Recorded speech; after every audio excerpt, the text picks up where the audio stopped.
The U.S. midterm campaign is entering the home stretch, and even though U.S. President Donald Trump's name won't be on the ballot, the results will help define the rest of his presidency. The key question at play is whether Republicans will be able to keep control of both the Senate and the House.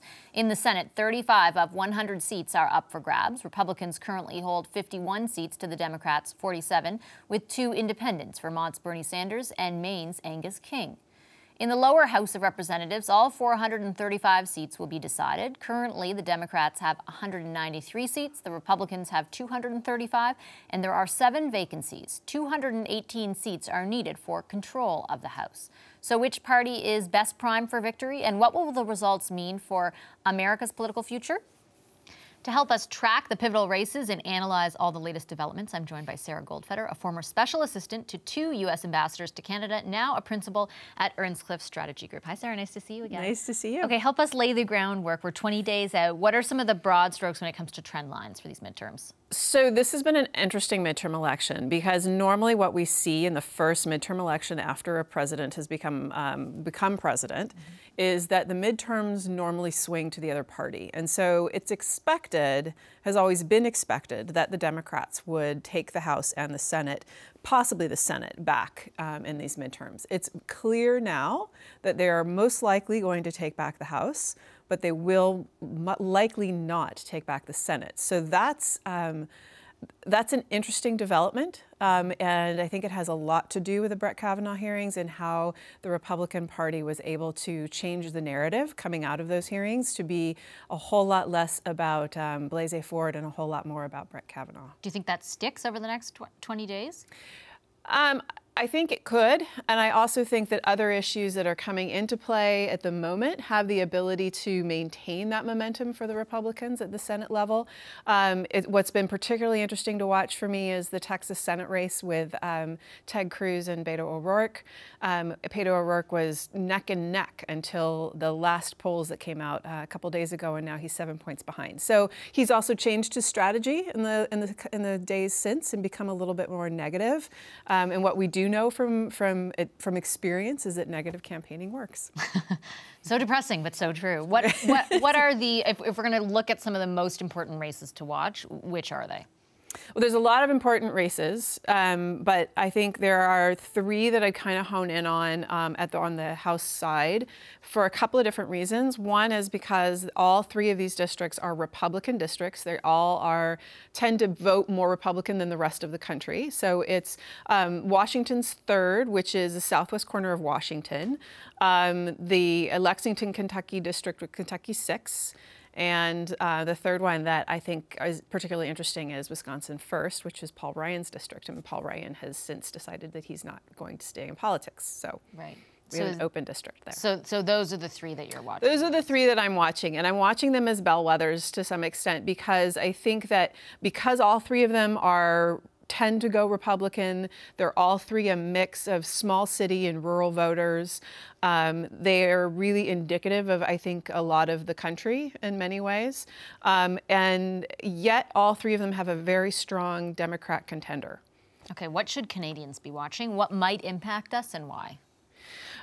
Well, as the House changes, there's a number of issues because I think most Canadians will acknowledge that the way that the U.S.-Canada relationship has kind of evolved is that Canadian policy in the United States doesn't come into our foreign policy bucket. It comes into our domestic policy bucket.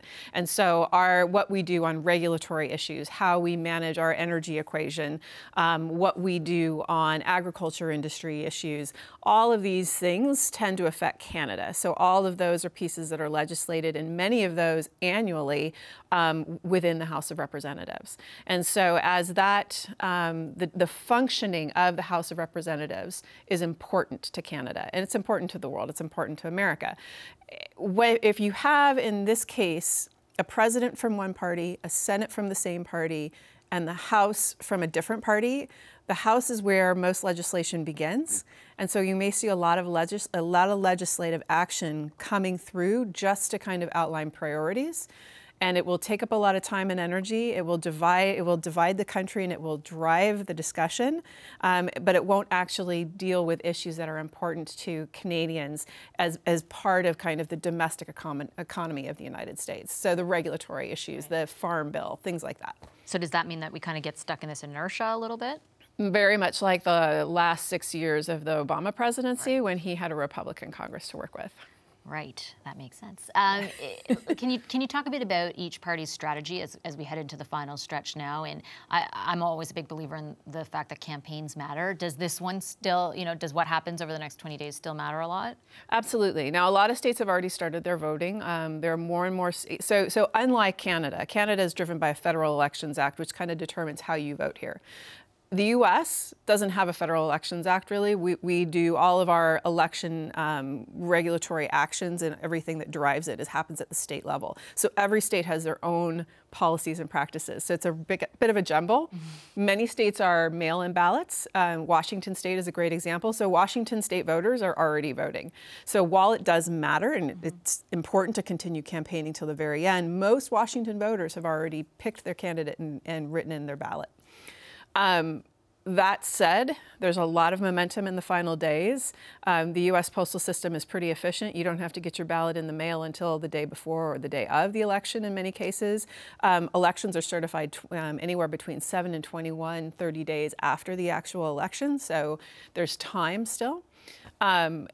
I think that what you see right now is the amount of fundraising is still skyrocketing, and Democrats are very effective in fundraising in House races right now, and Republicans in Senate races. So it's an interesting balance. You have to remember kind of why the two houses exist. So the United States is related to Canada politically. There's some pieces of our DNA that are still the same in the Westminster system with the two houses, and we've kind of replicated those in the United States, but in a very different way. Mm-hmm. And the House of Representatives exists in order to ensure that the population balance has a voice in the processes of government. And the Senate exists to ensure that regional balances do. And what you see right now in this moment in time is the House and Senate in this election acting very much like they were designed to. So the House is, I think you're going to see more Democrats elected by tight margins, but the popular vote is tending to be Democrat, whereas in the Senate, you're going to see a more regionally balanced approach.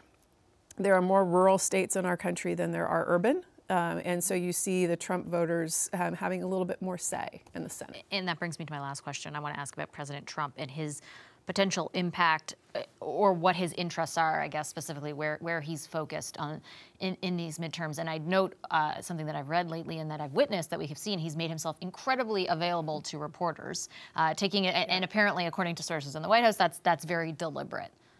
Sure, he is their campaign machine. He is driving this election, and I think you heard it. I can't remember it anymore if it was today or yesterday, but at some point this week he had said that if the Democrats win the election, it's not his fault. He's only helping.